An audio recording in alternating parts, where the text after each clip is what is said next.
Ontario, we need to have a discussion. Doug Ford got elected with approximately 924,000 is not approximate, it's pretty much bang on.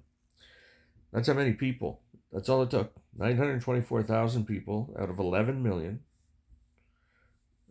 registered voters elected Doug Ford. It was 18.5% of 5 million people. 5 million is the number that showed up. 45.5% of eligible voters. 5 million people of 11 million people showed up. Doug Ford with a super majority, well, with a pretty substantial majority. I don't know if it was quite a super majority. I'd have to look at a graph or some damn thing. I don't even know what the score was. As soon as he crossed over the majority line, I started feeling like I wanted to vomit. So here we are. What's wrong with us? We have to start asking some serious questions. You cannot have 924,000 people of 11 million people determining the future of the province and or the country. This is Ontario. This isn't some anywhere else. It's us, and we are the big dog when it comes to Canada and the economy and everything else. And we have a thug now, a criminal, as far as I'm concerned, who did all kinds of damn stupid things.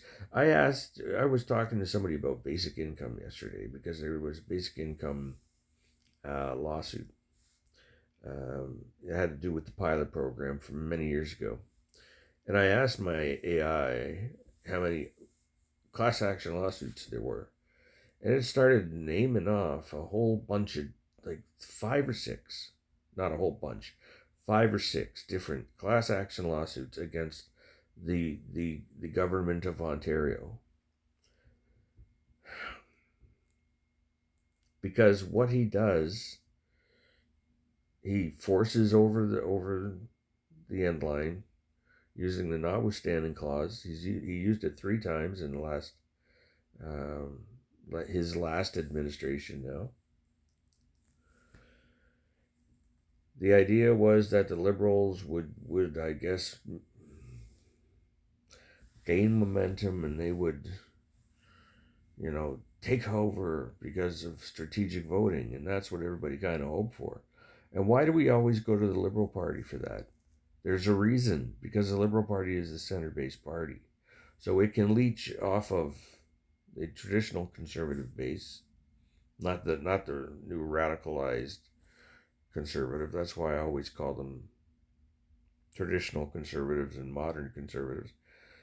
It has to be, if it's strategic, it has to be the Liberal Party so that the NDP can come in and some conservatives can come in.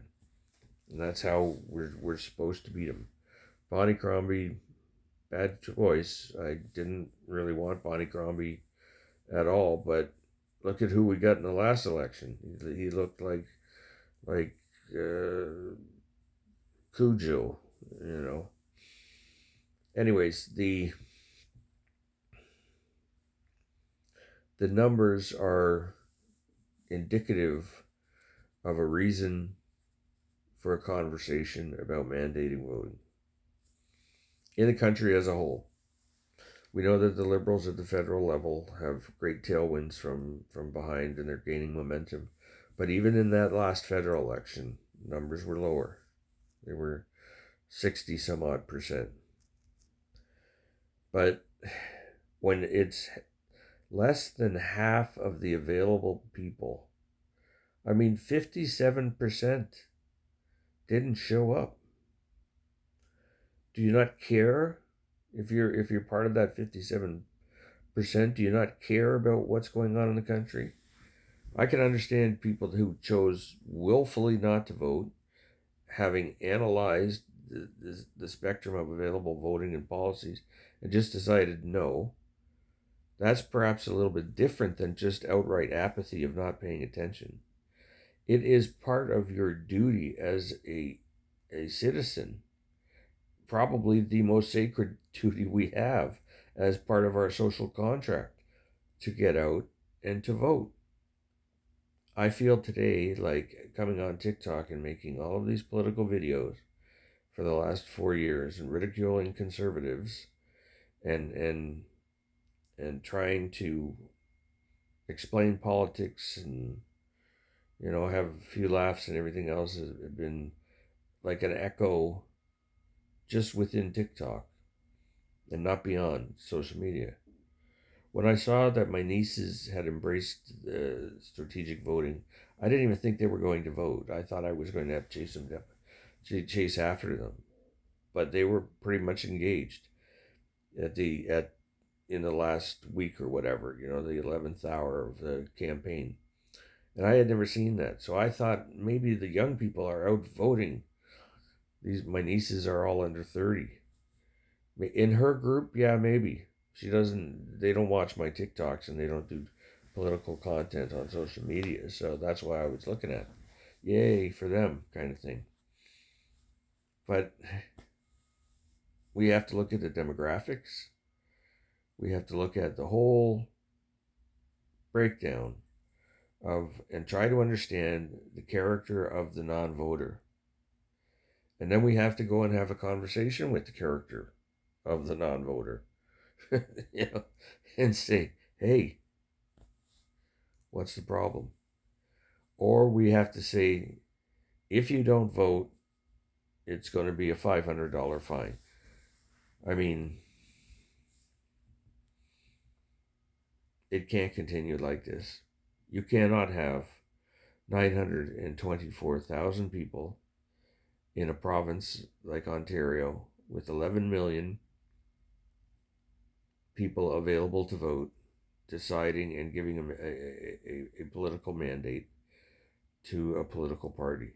I would apprehensively use the word it's dangerous, because a radicalized portion of the population could potentially do that in the future, and we would end up with a right-wing government.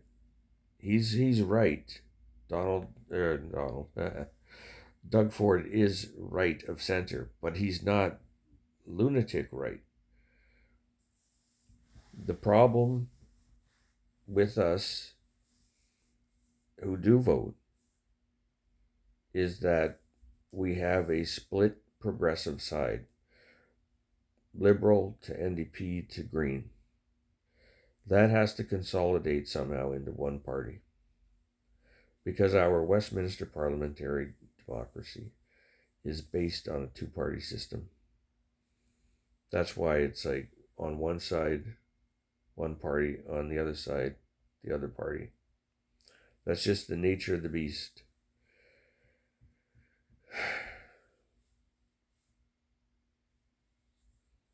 I'm unhappy today, but I'm a 56-year-old white guy, so it doesn't even affect me that much. It affects me in the ODSP component because of my disability.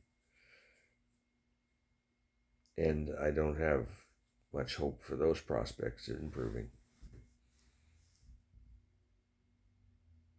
And for the homeless and the marginalized.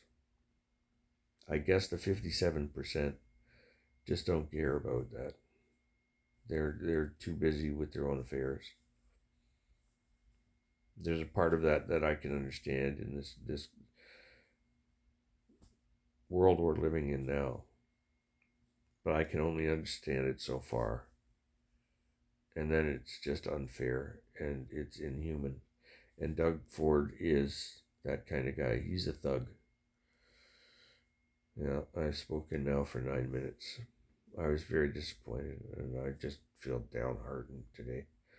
But there will be another election in another 4 years.